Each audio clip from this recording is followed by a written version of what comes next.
የዲያብሎሷ ልጅ ክፍል 6 ደራሲ ዘሪሁን ገመቹ፣ ተራኪ ኢልሃም ፈሪድ። ቻናላችንን ሰብስክራይብ፣ ላይክ እንዲሁም ለወዳጅ ዘመዶ ሼር በማድረግ ቤተሰብ እንዲሆኑን በአክብሮት እንጠይቃለን። ወደ ታሪኩ። እስካሁን ንስሬ የተላከበትን ተልዕኮ አጠናቆ አልተመለሰም። እስኪ እስከዛው ድረስ የተለየ ስለሆነው የኔው ንስር ሳይሆን ስለ ጠቅላላ ንስር ስለሚባሉ ዝርያዎች ጥቂት ነገር ላጫውታችሁ። ንስር የጥንካሬ ምልክት ነው። ንስር ስትወልድ የምትወልድበት ስፍራ በከፍተኛ ጥንቃቄ ነው የሚዘጋጀው። ብዙውን ጊዜ የተራራ ጫፍ ላይ ሌሎች አጥቂዎች ማይደርሱበት ቦታ ተመርጦ ነው። ጎጆ የመስራቱን ኃላፊነት ደግሞ የወንዱ ነው። ጎጆውም ከማንኛውም አደጋና ጥቃት ልጆቹን መጠበቅ የሚችል ተደርጎ ነው የሚሰራው። እሾህ፣ ለስላሳ እንጨት፣ ከዛ ደግሞ ሌላ እሾህ፣ በእሾህ ላይ ለስላሳ ገለባ እያለ በተመሳሳይ ቅደም ተከተል በ6 ርብራብ ነው የሚሰራው። ከዛ በዚህ በታነጸ ቤት ውስጥ አንድ ንስር እናት ልጆቿን ከወለደች በኋላ ለተወሰነ ቀን ብቻ ነው የምትንከባከባቸው። ከዛ ታውጣና አለቱ ላይ ትጥላቸዋለች። ልጆቿ በመደናገጥ ምን ተፈጠረ በሚል ስጋት ተመልሰው ወደ ማደሪያቸው ሲመለሱ እናት ንስር ሆዬ መልሳ አውጥታ ትጥላቸዋለች። እነሱም ይመለሳሉ። በዚህ አይነት ሁኔታ የተወሰነ ካለማመደቻቸውና ከፍራቻ ጋር እንዲታረቁ ካደረገች በኋላ ታውጣቸውና ዳለቱ ከጣለቻቸው በኋላ የላይኛውን ለስላሳ ሳር ታነሳባቸዋለች። ልጆቹ ሀገር ሰላም ብለው ተመልሰው ወደ ጎጆ ሲገቡ እሾሁ ላይ ያርፋሉ። ባልጠነከረ ለስላሳ ገላቸው እሾህ ይቀረቀርባቸዋል፣ ይቆስላሉ፣ ይደማሉ። ከዛ እሾሁን ሽሽት ወደ አለቱ ጫፍ በራሳቸው ጊዜ ይወጣሉ። እናት አሁንም አትተዋቸውም። ከአለቱ ላይ ገፍትራ ትጥላቸዋለች። በእናት ጭካኔ እየተገረመ በፈጣሪ ዝም ማለት ግራ እየተጋቡ ወደ ጥልቁ ገደል አበቃልን በሚል ተስፋ መቁረጥ እየተምዘገዘጉ ሲሰምጡ አባት አየሩን ሰንጥቆ በመምጣት ይቀልባቸውና በጀርባው አዝሎ ወደ ተራራው ጫፍ ይመልሳቸዋል። እናት አሁንስ መች ትራራለች፣ መልሳ ተገፈትረዋለች። አባት እንደፈረደበት ከአየር ላይ ይቀልባል። በሂደት ልጆቹ ከውስጣቸው ያለው ፍርሃት እየከሰመ የነበረው ጡንቻቸው እየጠነከረ ክንፋቸውን መብራርን እየተማረ ይመጣል። ያንን መከራና ስቃይ እንደ ጨዋታና መዝናኛ መቁጠር ይጀምራሉ። ፍርሃታቸውን ወደ ድፍረት፣ መማረራቸውን ደግሞ ወደ መዝናኛ ይቀይሩታል። እናታቸውን በተራገሙበት አንደበታቸው መልሰው ያመሰግናሉ። ገና በጨቅላነታቸው በወላጆቻቸው ጥበብ ህይወትን በጥረትና በብቃት ለማሸነፍ ሙሉ የራስ መተማመንን ይጎናጸፋሉ። እንደ ሰው ልጅ እናት ጉያ ውስጥ 20 ዓመት ሙሉ መሸጎጥ በንስር ዓለም አይታሰብም። ቆይ እስኪ ድምፅ ይሰማኛል። ግርብብ ያለው መኝታ ቤቴ ተበርክዶ ተከፈተ። ሌላስ አይደለም፣ ንስሬ ነው። በራፉን በመንቁሩ ስቦ በመበርገድ በሩ አልጋዬ ላይ ከጎኔ ጉብ ያለ። ክንፎቹን ወደ ውስጥ ሰብስቦ አንገቱን ቀብሮ ሽብልል ብሎተኛ። ጥሩ ነገር ይዞልኝ እንዳልመጣ ገባኝ። ሁል ጊዜ የሆነ ነገር እንዲያጣራልኝ ልኬው ያገኘው መረጃ እኔ ከምፈልገው በተቃራኒው ከሆነ እንዲህ ነው ዝልፍልፍ የሚለው። ዝልፍልፍ ማለቱ ደግሞ በሱ አያምርም። የንስሬ ሁኔታ ስለ ልጁ ታሪክ ለማወቅ ያለኝን ጉጉት በጥፍ ጨመረብኝ። ራሴን አስተካክዬ ሀሳቤን ሰብስቤ ወደ ንስሬ አእምሮ ዘልቄ ገባሁ። ያየውን ለማየት ያወቀውን ለማወቅ። የትላንትናው ቀልቤን ሰልቦት የነበረው ባሪያው ልጅ መላኩ ይባላል። እሷ ማለት ከሞት ጋር ቀጠሮ ይዛት በስጋት ኑሮ ላይ ያለችው ጓደኛው ሳምራይት ትባላለች። ሁለቱ የተገናኙት ከ4 ዓመት በፊት ነው። ንስሬም ስለ ሁለቱ ጓደኛሞች ይዞልኝ የመጣው ታሪክ መነሻው ከተገናኙበት የዛሬ 4 ዓመት ወዲህ ያለውን ነው። አዎ ሳምራይት ነርስ ነች። በአንድ የግል ሆስፒታል ውስጥ በነርስነት በምትሰራና ተረኛ ሆና የስራ ገበቷ ላይ በነበረችበት በአንድ ቀን ከ4 ዓመት በፊት ማለት ነው፣ አንድ ወጣት በሞትና በህይወት መካከል ተንጠልጥሎ አረፋ ደፍቆ እያቃጠተ በአምቡላንስ ተጭኖ ይመጣል። አጋጣሚ ሆኖ በዕለቱ ሳምራይት ተረኛ እንደመሆኗ መጠን ከሌሎች ዶክተሮች ጋር ሆና የመጣውን ህመምተኛ ህይወት ለማትረፍ ባላቸው አቅምና ቴክኖሎጂውን በመጠቀም ይሯሯጣሉ። ወጣቱ ኃይለኛ ገዳይ መርዝ በመላ ሰውነቱ ተቆጣጥሮ አንጀቱን እየበጣጠሰው ነበር። ከዛ በእነሱ ጥረት የፈጣሪ በጎ ፍቃድ ተጨምሮበት ልጁ ከሞት አፋፍ ይተርፋል። ግን ጉዳቱ ከፍተኛ ስለነበር ከገባበት ኮማ ለመንቃት አልቻለም ነበር። ስለሆነም የጤና ሁኔታ በአስተማማኝ ሁኔታ እስኪስተካከል እዛ ሆስፒታል ተኝቶ ክትትል እንዲያደርግ ይወሰናል። የወጣት ሆስፒታል ከገባበት ቀን አንስቶ አብረውት የነበሩት አንድ ሴትና አንድ ወንድ ጎልማሶች ነበሩ። ሳምራዊት በወቅቱ ከእነሱ ከራሳቸው ጠይቃ እንደተረዳችው ሴቷ የህመምተኛው ጓደኛ፣ ወንዱ ደግሞ በአባት የሚገናኘው ግማሽ ወንድሙ። በተጨማሪም ፖሊሶች ገባ ወጣ ይሉ ነበር።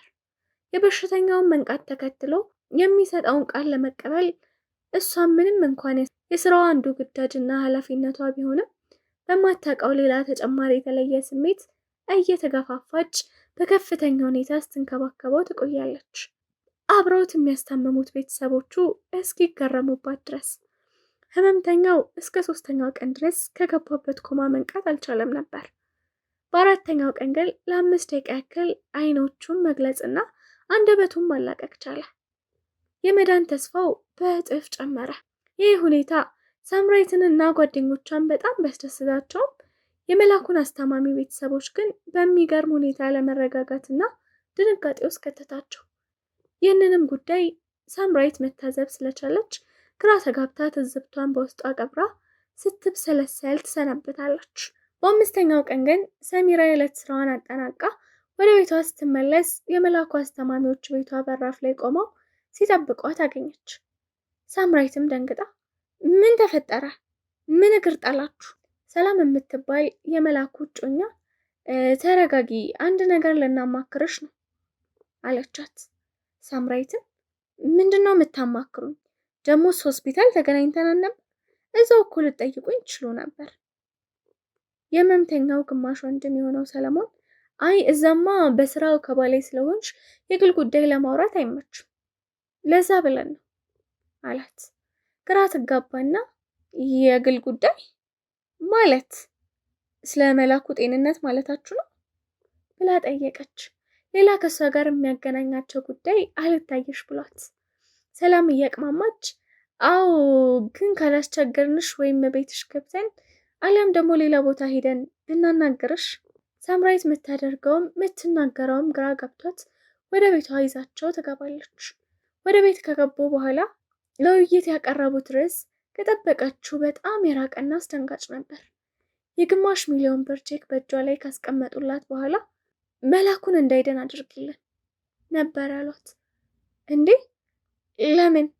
ላንቺ ጓደኛሽ፣ ላንተ ደግሞ ወንድምህ አይደል ነው ወይስ ዋሽታችሁኛል አለቻቸው። አይ እሱን አልዋሸንሽም፣ ግን አንቺ የማይገባሽ ብዙ ጉዳዮች አሉ። አሁን በተደኙ ራሱ ሙሉ ጤነኛ አይሆንም። አካሉ እንደ ልብ ላይ ታዘዝለት ይችላል፣ ወይም አይምሮ የማሰብ አቅሙ ተዛብቶ ዘገምተኛ ሆኖ ሊቀር ይችላል። እንደዛ የመሆን እድል እንደሚገጥመው ደግሞ የነገራችሁን እናንተው ናችሁ። ሳምራዊትም ታዲያ ያኮ ግምታችንን ነው የነገርናችሁ፣ ጥርጣሬያችንን። እንደ ጠረጠርነውም ላይሆን እንደሚችል ማሰብ አለባችሁ። በሳይንስ ፍጽምና የለም፣ ስለሌለም ምን ጊዜም ጥርጣሬ ላይ የተመሰረተ ነው። ጥርጣሬ ካለ ጥያቄ ይኖራል። ጥያቄ መኖሩ ደግሞ ጥያቄውን ለመመለስ ለሚደረገው ጥረትና ስራው ይተጋል። እኛ በመላኩ መመረስ ተከትሎ በወደፊት ጤናው ላይ ሊከሰት የሚችሉ ነገሮች ስንነግራችሁ ምናልባት የጠረጠረውን ነገር ቢከሰት በእናንተም በቤተሰቦቹም ላይ ከሚፈጠር መደናገጥ እናንተን ለመጠበቅና ከወዲሁ ምን ማድረግ እንዳለባችሁ እንድትዘጋጁበት ነው። ለእኛም ያንን አስበን የፈራናቸውን ነገሮች እንዳይሆኑ የሚያግዙንን ጥረቶች ለማድረግ እንድንችል ነው። እያደረግን ያለነውም እንደዛ ነው አለች።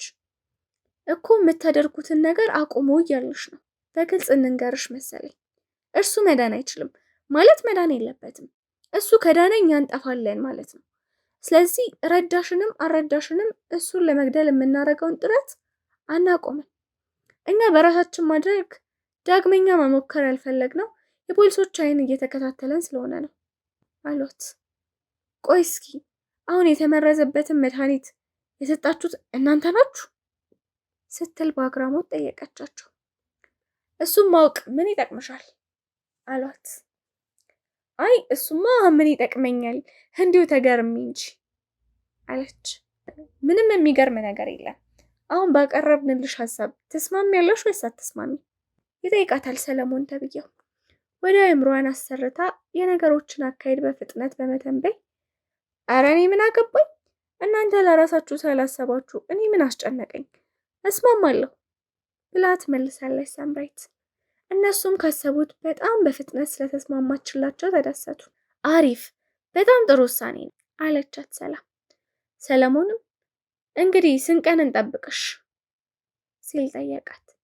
ሳምራዊትም 1-3 ቀን እፈልጋለሁ ስትል መለሰች። 3 ቀን አይበዛም አለ ሰለሞን ኮስተር ብላ። ሰው ለመግደል እኮ ነው እየተስማማን ያለ ነው። ሰው ለመግደል 3 ቀን እንዴት ሆኖ ነው የሚበዛው አለችው። ሰለሞንም በአሪፍ መስመር እየሄደ ያለውን ጠቃሚ ስምምነት ላለመበረስ ለስለስ ብሎ ያው ሞት አፋፍ ላይ ያለን ሰው ለመግደል ብዙም አይከብድም ብዬ ነው፣ በተለይ ላንቺ አላት። ሳምራዊትም ላንቺ ስትል ስታይኝ ገዳይ ይመስላል ነው መለሰች ኮስተር ብላ። አይ ኧረ በፍጹም እንደዛ ማለቴ ሳይሆን የሕክምና እውቀቱ ስላለሽ የትኛው መድኃኒት ሰውየውን በቀላሉ ሊገለው ይችላል የሚለውን በደንብ ስለምታውቂ ብዬ ነው አላት። እንዳልከው መግደሉ ቀላል ነው፣ ግን ግድያው ማንም ሊደርስበት የማይችልና ፖሊስን በምርመራ ሊያረጋግጥ የማይችል መሆን አለበት አለችው። አየሽ እኔ ቀልቤን በጣም ነው ማምነው፣ ገና እንዳየውሽ ለዚህ ስራ እንደምትረጂኝ እርግጠኛ ሆኜ ነበር። እሷ ግን አይሆንም ብላ በጣም ስትከራከረኝ ነበር የሰነበተችው። እንድረታ ተደረግሽ። ጀግና ሴት ነሽ። ስራውን በጥንቃቄና በፍጥነት ስሪልን እንጂ 100,000 ብር ቦነስ አለሽ። ሰለሞን በፈገግታ ተሞልቶ አሞገሳት። ችግር የለም ባይሆን እድር ከሌለ እድር ግቡ አለቻቸው። ለእሷ አታስቢ ብለው በደስታ ተሰናብተው በፈገግታ እንደታጀቡ ይሄዳሉ። ሳምራዊት እነሱ እንደወጡ ነበር ምን ማድረግ እንዳለባት ማሰብ የጀመረችው። ሰው እዚህ ድረስ መጨካከን የጀመረው መች ነው? ለዛውም በቤተሰብ ደረጃ። ራሷን በድንጋጤ የጠየቀችው የመጀመሪያ ጥያቄ ነበር። ምን ቢያደርጋቸው ነው የራሳቸውን ሰው እንዲህ ለማስገደል የሚጥሩት? ሰውን ከሞት ለማትረፍ የሰውን ሕይወት ለማስተካከል ይለፋል፣ ገንዘቡን ይከሰክሳል እንጂ እንደዚህ የራስን ሰው ለመግደል? ተገረመች። ቀጥታ ለፖሊስ ሄዳ ነገሩን ማመልከት ፈለገች። ግን በዚህ ሀሳብ ብዙም አልገፋችበትም። ሰዎቹን እንዳየቻቸው ገንዘብ እንደ ወረቀት የሚበትኑ ናቸው። ስለዚህ ለፖሊስ እንዳመለከተች በሆነ መንገድ ቢደርሱባት በሽተኛውን በሌላ መንገድ አስወግደው ለእሷም እንደማይመለሱላት እርግጠኛ ነች። አንድ ዜጋ እንዲህ አይነት ፈታኝ የደህንነት ስጋት አጣብቂኝ ውስጥ በገባበት ወቅት በሀገሩ ሕግ መተማመን ካቃተውና ፍትህ በጥቂት ገንዘብና በትውውቅ በቀላሉ እንደሚጠመዘዝ እያሰበና እያመነ ሲሄድ አደጋለሁ። ምክንያቱም እንዲህ አይነት ተመሳሳይ አጣብቂኝ ውስጥ ሲገቡ የሚሸሽበት መደበቂያ ይጠፋዋል። ሳምራዊትም የዚህ ጥርጣሬ ተጠቂ ስለሆነች ፖሊስን አምና የዚህ አይነት ከባድ ጉዳይ ይዛ ወደ ፖሊስ መሄድ አልደፈራችም። ከዛ ይልቅ በራሷ ነገሩን በሚስጥር ለመወጣት ወሰነች። ራሷንም ከአደጋ ከልላ ይሙት ተብሎ የተወሰነበትን ሰው ለማዳን። እንደዛ በመወሰኗ በወቅቱ ራሷንም ማስገርማት ነበር። የገዛ ዘመዶቹና የራሴ የሚላቸው ሰዎች መኖሩን ሳይፈልጉ እሷ ለምን ተጨነቀችለት? ሰው ስለሆነ ብቻ ወይ ሰብአዊነቷ አሸንፏት? መቼስ ነርስ እንደመሆኗ መጠን የየቀኑ የሞት መንደር ውላ የሞት መንደር ውስጥ የምትደርስ ሰው ናት። ሞት ያንን ያክል የሰው ልጅ የመጨረሻ ክስረት እንዳልሆነ ትገነዘባለች፣ ታምናለች። ከሞት ወዲህ ማዶ የሰው ልጅ በመኖር ውስጥ የሚያስተናግዳቸውን ብዙ ክስተቶች አሉ። ሰውን ከመኖር በታች ከመሞትም በታች የሚያደርገው የስብና ዝቅጠቶቹ ምናልባት ይሙት ተብሎ የተፈረደበት ወጣት ከሞት ተርፎ በገዛ ሰዎቹ የደረሰበትን ክህደት አውቆ ስብርብር ከማለት ስለነሱ ምንም ሳያውቅ እንዳፈቀራቸውና እንዳመናቸው ቢሞት ይሻል ይሆናል።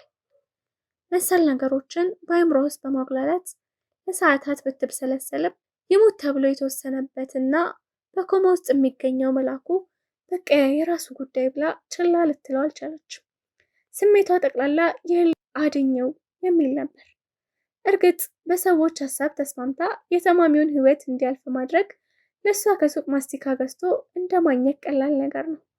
ያንን ቀላል ነገር በማድረጓም የተሰጣትን ቼክና የሚጨመርላትን ቦነስም ህይወቷን ተአምር በሆነ ቅጽበት እንደሚቀይርላት ታውቃለች። የምትወዳቸውን ሽቶዎች ለማርከፍከፍ ከደሞዟ የመግዛት አቅም እጅግ የራቁ ብራንድ ቀሚሶችና ጫማዎችን እየቀያየሩ ለመድመቅ ቢኖረኝ ብላ እንደ ህልም የምትመኘውን መኪና ለማሽከርከር ጠቅላላ ኑሮ ዜባያን በፍጥነት ይቀይርላት ነበር። ግን የሁሉ ቁሳቁስና ድምቀት በቀሪ ህይወቴ ውስጥ ደስተኛ ሆኜ እንድኖር ያደርገኛል ብላ ስትጠይቅ ስክንን ነበር ያላት። በየቀኑ ከጣረሞት ጋር ግብ ግብ ስትገጥም ታያት። እንኳን በዚህ አይነት ሁኔታ አቅዳና ተከፍሏት ግድያ ፈጽማ ይቅርና እሷ ቀጥታ የምትከታተላቸው በሽተኞች ህይወት እንደ አጋጣሚ ሆኖ እጇ ላይ ሲያልፍ ማድረግ ሲገባኝ ያላደረግኩት ነገር ይኖር ይሆን? እንደዚህ አይነት መድኃኒት ቢሰጠው ይድን ይሆን? እያለች መሰል ጥያቄዎችን ራሷን በመጠየቅ መብሰልሰልና መጸጸት የሁል ጊዜ ስቃያ ነው። እና የሞት ተብሎ የተወሰነበትን ወጣት በሽተኛ ልታተርፈ ወሰነች። ራሷን አደጋ ላይ ሳጥል እሱን ከገዳዮቹ ማዳን ግን እንዴት አድርጋ? ስለ ባሪያው መላኩና ፍቅረኛው ንስሬ እንዳውቅ ያደረገኝ ይህም ብቻ አይደለም። ሳምራዊት ለዚህ ሀሳብ ውል ሳታበጅለት ማደር አልፈለገችም። ቦርሳዋን አንጠልጥላ ተመልሳ ወደ ስራ ቦታዋ ተመለሰች። መመለሷ ምን እንደሚጠቅማት ለራሷም አልገባትም። ግን በቃ ተመለሰች። እንደደረሰች ቀጥታ መላኩ ወደተኛበት ክፍል ነበር የገባችው። በሽተኛ የተኛበት ክፍል ውስጥ የተኙ ሌሎች 3 ታካሚዎች እነሱን የሚያስታምሙ አስታማሚዎች ነበሩ። ቀጥታ ወደተኛበት አልጋ ተጠግታ አስተዋለችው። አይኖቹ እንደተጨፈኑ ናቸው። ጥቁር ፊቱ ላይ የሰላምና የመረጋጋት መንፈስ አርብቦበታል። በታዋቂ ቀራጺ በጥንቃቄ የተቀረጸ የሚመስል አፍንጫው ለፊቱ ውበት አጎናጽፎ ትልቅ ግርማ ሞገስ ሆኖታል። የአይኖቹ ሽፋሽፍቶች ድምቅ ያሉና የተለየ ስሜት የሚያጭሩ ሆነው ያገኘቻቸው። እንዴ እስከ ዛሬ ለምን እንደዚያ ተኩሬ ያላስተዋልኩትም ስትል ራሷን ጠየቀች። እስከ ዛሬ ባለ እይታዋማ ከማንኛውም በሽተኛ የተለየ ምንም ነገር አልነበረው። አሁን ግን ሁኔታዎች ተቀያየሩባት። አሁን ስሩ ቆማ የምታየው ጥቁር ቆንጆ ወጣትን ለመግደል $500,000 ብር ተቀብላለች። ስለዚህ አሁን ለሷ ዝም ብሎ ሰው አይደለም። ደግሞ እንዴት አባቱ ነው የሚያምረው አለችና ክፍሉን ለቃ ወጣች ወደ ዶክተር እስክንድር ቢሮ። ዶክተር እስክንድር በእሷ እድሜ ክልል የሚገኝ አስተዋይ ወጣትና ጓደኛዋ ነው። ይህን ነገር በምትፈልገው መጠን ሊረዳት እንደሚችል ያሰበችውና ሚስጥር ጠባቂ ብላ ያመናችው እሱን ነው። እሱም ብቻ ቢሮ ብቻውን ቁጭ ብሎ የበሽተኞቹን ፋይል እየመረመረ ነበር ያገኘችው። እንዴ ወደ ቤት ሄድሽ መስሎኝ አላት። ሄጄ ነበር አለችው። ታዲያ ምን ገጠመሽና ተመለሽ አላት። ታምር ተፈጥሮ አለችው። እስኪ ቁጭ በይና ታምሩን ንገሪ። በድካም ስሜት ከፊት ለፊቱ ያለውን ወንበር ስባ ቁጭ አለች። እሺ አጫውችኝ፣ ምን ተፈጠረ አላት። እንድታግዘኝ ነው የመጣሁት፣ በጣም እርዳታህን እፈልጋለሁ አለችው። አልገባኝም፣ ምንድነው የምረዳሽ አላት። ብነግርህ አይደል ስትል እያደመጥኩሽ ነው አላት ትኩረቱን ሰብስቦ ተመሻሽቶ እየተቀመጠ። ከሰዓታት በፊት ያጋጠማትንና እያበረረ ወደሱ ያስመጣትን ጉዳይ ከመጀመሪያ አንስታ በዝርዝር አስረዳችው። በግርምታ አፉን ከፍቶ አዳመጣት። ስትጨርስ ወይ ጉዳችን፣ እንዴት ቼኩን ትቀበያለሽ አላት። አልቀበልም ብል ዝም የሚሉኝ ይመስላል? ሚስጥራቸውን እንደማጋለጥባቸው ስለሚጠረጥሩ ሊያጠፉኝ ይችላሉ ብዬ ፈራዋ ስትል መለሰች። እሱስ ልክ ነሽ፣ ለገዛ ዘመዳቸው ያላዘኑ ለአንቺ አይመለሱም እና ምን እናድርግ መልሶ እሷኑ ጠየቃት። እርዳኛ አለችው ትንሽ በመናደድ። እኮ እንዴት ልርዳሽ? እኔ እንጃ አለች። ትኩር ብሎ በጥርጣሬ አይኗን እያያት ቆየና ልጁ እንዲሞት ትፈልጊያለሽ እንዴ? ማለቴ በመግደል እንዳገዝሽ ነው የምትፈልጊ ሲል ጠየቃት። አረ በእናትህ እንዴት እንደዛ አሰብክ? እኔ እንጃ፣ ምናልባት ብሩ ብዙ ስለሆነ። ንግግሩን አላስጨረሰችውም። የፈለገ ብዙ ብር ቢሆን ይህን ለግላጋ ጥንቅሽ ወጣት ለመግደል ጭካኔውን ከየት አመጣለሁ አለች። እንዴ ለግላጋ ወጣት ነው ያልሽው? ቆንጆ ነው እንዴ? ከንግግሩ ተነስታ የተናገረችውን ነገር በምስል ስታስታውስ እፍረት ተሰምቷት፣ አንተ ደግሞ በዚህ ሰዓት እንደዚህ አይነት ቀልድ ይቀለዳል አለችው። ቀልድ እኮ አይደለም፣ አንቺው ስላልሽ ነው። ለግላጋ ባይሆን እንዲሞት ትፈቅጂ ነበር ማለት ነው። ንግግርሽ እኮ እንደዛ የምትይ ነው የሚመስለው አላት። ይሁንልህ፣ እስቲ አሁን እንዴት እናድርግ? 5 ለሚሆኑ ደቂቃዎች ሁለቱም በየፊናቸው አሰቡ። ከዛ ዶክተር እስክንድር ከሀሳቡ ባኖ በፈገግታ መናገር ጀመረ። አሪፍ ሀሳብ መጣልኝ አላት። ምን አይነት ሀሳብ ንገረኝ አላችሁ። አሁን አልነግርሽም፣ መጀመሪያ አራከብሽ አላት። ንገረኝና ጋብዛሃለሁ በእናትህ። እዚህ አልነግርሽም። በዘመናችን ምንም በነፃ የሚሰጥ ነገር የለም፣ ሁሉም ነገር ያስከፍላል። ስለዚህ ጋብዥኝና ልንገርሽ፣ ወይ ደግሞ ይቅርብሽ አላት። ይሁንልህ፣ እሺ አሪፍ ምክር ይሁን እንጂ በደስታ ጋብዛሃለሁ ስትል መለሰች። አንቺ ብዙ ቀን ጋብዥኝ ብዬ ሻሻፈረኝ ብለሽ ነበር፣ ዛሬ እጄ ገባሽ ሲላት ስለተሳካልን እንኳን ደስ ያለህ አለችውና ተያይዘው ወጡ። በማግስቱ ከምሽቱ 1 ሰዓት አካባቢ ነው። ሳምራዊትም ሆነች ዶክተር እስክንድር የዕለቱ ማታ ተረኛ ሆነው ስራቸው ላይ ተሰማርተዋል። ሳምራዊት ለመላኩ ዘመዶች ደወለችላቸው። ሰለሞን ነበር ያነሳው። ሄሎ ሰላም ነሽ? አዎ ሰላም ነኝ፣ እንድትመጡ ፈልጌ ነበር። ማን? እናንተ ናችሁ ሁለታችሁ። ለምን? ምን ተፈጠረ? ላደርገው ነው። ማድረግ የምፈልገው ደግሞ እያያችሁ ነው፣ እናንተ ባላችሁበት። አረ ችግር የለውም፣ ሁሉን ነገር ካጠናቀሽ በኋላ ብትደውይልን ይሻላል አላት። እንደዛ አላደርግም፣ በቃ አሁን በነፍስ ነው ብዬ እንደደወልኩላችሁ አስቡትና እቤትም ሆነ መንገድ ላይ ላገኛችሁ ሰው እንዲሁ ለሌሎች ዘመዶቻችሁ እየደወላችሁ በነፍስ ነው ተብሎ ተደውሎልናል እያላችሁ ንገሩ። እናንተም በ20 ደቂቃ ውስጥ ድረሱ አለቻቸው። አዎ በቃ ገባኝ፣ እንመጣለን፣ ትክክል ነሽ። ስልኩ ተዘጋ። ሁለቱ ብቻ ሳይሆኑ በሌሎች ከ6 በማያንሱ ሰዎች ታጅበው ለመምጣት ከ15 ደቂቃ በላይ አልፈጀባቸውም። ሰላም ያዙኝ ልቀቁኝ በማለት ሆስፒታሉን አተረማመሰችው። ሰለሞንም እንባውን እየዘራ ወንድሜን እያለ በማጓራት ግቢውን መዞር ጀመረ። ለ6 ቀን ከኮማ ውስጥ የሰነበተው መላኩ ምን እንደነካው ከዶክተሩና ከሳምራዊት ውጪ ማንም የማያውቀው ምክንያት በጣር ነፍስ ግቢ ነፍስ ውጪ እያቃተተ ነው። ዶክተር እስክንድር፣ ሲስተር ሳምራዊት እና ሌሎች 2 ነርሶች ዙሪያውን ከበው ሊረዱት እየሞከሩ ነው። ሲስተር ሳምራዊት ቶሎ ብለሽ ይህን መድኃኒት ውጊው ብሎ በወረቀት ላይ መድኃኒት ስም ጽፎ ሰጣት። እሷም ተቀብላ ቶሎ ብላ ወጥታ ሄደችና በ3 ደቂቃ ውስጥ ይዛ መጣች። መድኃኒቱን በተንጠለጠለው ግሉኮስ ከረጩት በኋላ በስሪንጅ መጣ ለቀቀችበት። ቀስ እያለ በቱቦ ውስጥ በመንጠባጠብ ከደም ስሩ ተቀላቀለ። ከደቂቃዎች በኋላ የበሽተኛው ጣር እየቀነሰ መንፈራገጡም እያቆመ መጣ። ከዛ ጸጥ አለ። ሰው ሲሸነፍ ወይም ሲያፈገፍግ ጸጥ ይሌለ። ዶክተር እስክንድር በማዳመጫው ትንፋሹን አዳመጠው። እጆቹን እያወናጨፈ አንገቱን ቀብሮ በብስጭት ክፍሉን ለቆ ወጣ። ኮሪደር ላይ እነ ሰለሞንና አጃቢዎቻቸው ከበቡት። ዶክተር እንዴት ነው ህመምተኛው? ዶክተር ይሻለዋል? ፍቅሬ ይድናል? ለበርካታ ሰከንዶች ተገትሮ ሰላምን አፍጦ ከማየት ውጪ ምንም መናገር አልቻለም። ይችን ላየ ሰው እነ ሰላምና ማህደር ምኑን አክተር ተባሉ ሲል በውስጡ አሰበ። መለስ ብሎም ስለ ራሱ አሰበ። ወየው ጉድ! እኔም ለካ ሽመልስ አበራን ሆኛለሁ። ዓለም ሰፊ መድረክ፣ እኛም ነዋሪዎቿ ተዋናዮች ነን ያለው ማን ነበር? ለካ እውነት ነው አለና ወደ ቀልቡ በመመለስ ለእነሱ ጥያቄ መልስ መስጠት ጀመረ። አዝናለሁ፣ የቻለንን አድርገናል፣ ግን አልተሳካም፣ አርፏል ብሎ በተገተሩበት ጥሏቸው እግሮቹን አንቀሳቀሰ። ግቢውን በጩኸትና በለቅሶ ሲያደበላልቁት በውስጡ እየተጠየፋቸውና እየተገረመባቸው ጥሏቸው ወደ ቢሮ ሄደ።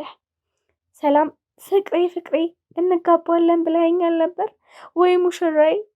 ሙሽራዬ ነሽ አላልከኝም ነበር ወይ? ለማን ታውቀኝ ሰለሞን? ወንድም ጋሻዬ፣ የኔ ብቸኛ፣ የአባቴ ምትክ፣ የዓይን ማረፊያ። ከደቂቃዎች በኋላ ሬሳው እየተገፋ ተመልካች በእንባ በሚያራጭ እንጉርጉራዊ ዜማና አንጀት በሚበላ ሁኔታ በሚያለቅሱና ኩርምት ጭብጥ ብለው በወንድሙ ሰለሞንና በፍቅረኛው ሰላም መካከል አልፎ ወደ ሬሳ ክፍል ተወሰደ። ሳምራዊትም እየተንቀጠቀጠችና እየዘገነናት ራሷን ለማረጋጋት በትርሙሱ መሃል ተሽለክልካ ለሁሉም ነገር በመሸሽ ቢሮዋ ገብታ ተሸጎጠች። እስካሁን የሰራችው ስራና የፈጠረችው ተግባር ትልቅ ድንጋጤ ውስጥ ከቷት እየተንቀጠቀጠች ነው።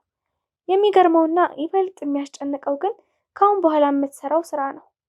በበቀልም ሆነ በጥላቻ ተነሳስቶ ሰውን ድፍት አድርጎ መግደል በጣም ቀላል ነው። ሲያስበው በሆነ ብረት ማጅራቱን መጠቅለል እና ዝርግፍ ብሎ ሲወድቅ ጭንቅላቱን በዱልዱም ብረት መድገም ነው። አዎ እንደዛ ማድረግ ቀላል ነው። የሚከብደው ከገደሉ በኋላ ያለው ነገር ነው። ሬሳውን ምን ላድርገው? ግቢ ውስጥ ቆፍሬ ልቀበረው? ረሃብ ያንገላታው ውሻ ቆፍሮ ቢያጋልጠኝስ? በጆንያ አድርጌ ከከተማው አውጥቼ ራቅ ያለ ቦታ በመውሰድ ጫካ ውስጥ ልጣለው? መንገድ ላይ ፖሊሶች ለፍተሻ ቢያስቆሙኝ እንደዛ ሳደርግ ሰው ቢያይኝ ስቃይ ነው። በዛን ቅጽበት ከሟቹ በላይ ገዳዩ ያሳዝናል። በተለይ ገዳዩ እንደሷ አማተር ገዳይ ሲሆን ሁኔታዎች እንደ ቅዠት ሆኖባቸው በውስጧ ስትብሰለሰል ስልኳ ጠራ። ገፍጣሪ የተደወለባት ነው የመሰላት። በእርግጋ ከተቀመጠችበት በመነሳት ተስፈንጥራ ቆመችና የደዋዩን ማንነት ለደቂቃዎች አተኩራ ተመለከተች። በፈራ ተባ ስሜት አነሳችው። አቤት፣ የት ገባሽ? አለው ፈርቼ ቢሮዬ ቁጭ ብዬ ነው። ምን አስፈራሻል እንዴ? ድመት እኮ አይደለም ሰውን ያስገደላችሁኝ። ማለቴ መግደልሽ ማን ያውቃል? እንደውም ስትፈሪና ስትንቀጠቀጪ የስራ ባልደረቦችሽ እንዳይጠረጥሩሽ። በተለይ ዶክተሩ እንዴት ሞተ? ይሞታል ብለን አልገመትንም ነበር ሲል ሰምቼዋለሁ። እንደዛ አለ እንዴ? አዎ ብሏል። ለማንኛውም አሁን ምን እናድርግ? ምን ለማድረግ አሰባችሁ? ሬሳውን አሁኑኑ ብትሰጡንና በጠዋት ቶሎ ብለን ብንቀብረው ጥሩ ነው። ሬሳውንማ ልንሰጣችሁ አንችልም። ጠዋት ነው መውሰድ የምትችሉት አለቻቸው። አይ አሁኑኑ መውሰድ አለብን። አሁን ሬሳ ስጠን ገዝተን እንዲመጡ ሰዎች ልክ ያለው። አንቺ ብቻ ዶክተሩን አሳምነሽ እንዲፈርምልኝ አድርጊ። ዶክተሩ እኮ መሞቱን ብቻ ነው የሚያረጋግጥልህ። ሬሳውን በዚህ ምሽት እንድታወጣ የመፍቀድ ስልጣን ያላቸው ግን ሌሎች ናቸው አለችው። ሌሎቹን ታያቸው። ዶክተሩ ብቻ ካስፈረምሽ ከአንቺ ምንም አልፈልግም። ወደ ቤትሽ ሄደሽ ተረጋግተሽ በድል መተኛት ትችላለሽ። የስራ ኮንትራታችን እዛ ላይ ይጠናቀቃል አላት። እዛ ላይማ አይጠናቀቅም፣ 100,000 ብር ጨምርልሻለሁ ብለኸኝ ነበር ስትል፣ ኃይለኛ ብር ወዳጅ ልጅ ነሽ።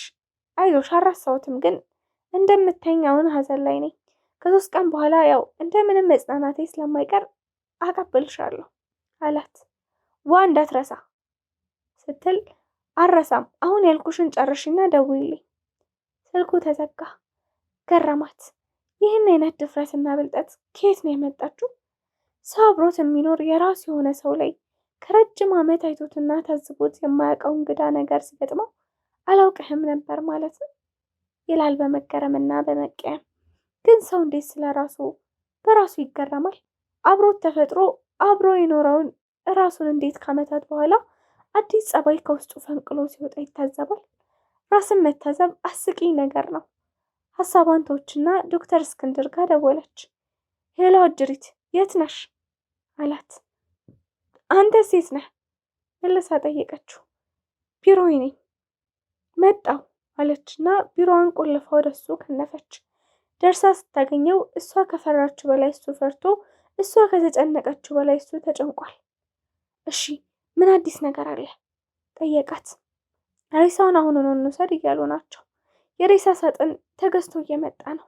አሪፍ ነው። ተሳክቶ አሁኑኑ ይዘው የሚወጡ ከሆነ አሪፍ ነው አላት። ስንት ሰዓት አለን ግን ጠየቀችው። እስከ 3 ሰዓት ድረስ ችግር የለውም። ከዛ ካለፈ ግን ከባድ ይሆንብናል። ግን እርግጠኛ ነህ ምንም አይፈጠርም አለችው። አታስፈራሪኝ ባክሽ። አሁን በዚህ ሰዓት እርግጠኛ ባልሆንስ ምን ይፈጠራል?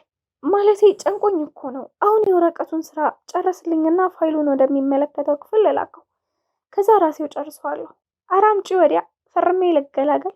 ምኑን ትገላገላለህ? ዋናው ስራ ከፊታችን እያለ አለችው። እሱም መሻጣውት። ልክ ሳጥኑ እንደመጣ በቅዳችን መሰረት እንንቀሳቀሳለን። ወየው ጉድ!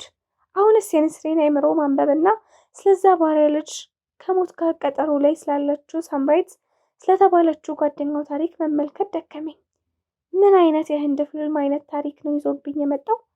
ይቅርታ፣ እንደምታውቁት ጠዋት ዝናብ ሸሽቼ አልጋዬ ላይ እንደወጣው ነው እስካሁን። ቁርሴንም አልበላሁም። አሁን ሰዓቱ ደግሞ የምሳ ሰዓት አልፏል።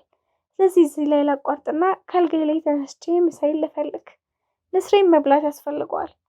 ባይሆን ከዛ በኋላ እንቀጥላለን። ክፍል 7 ይቀጥላል።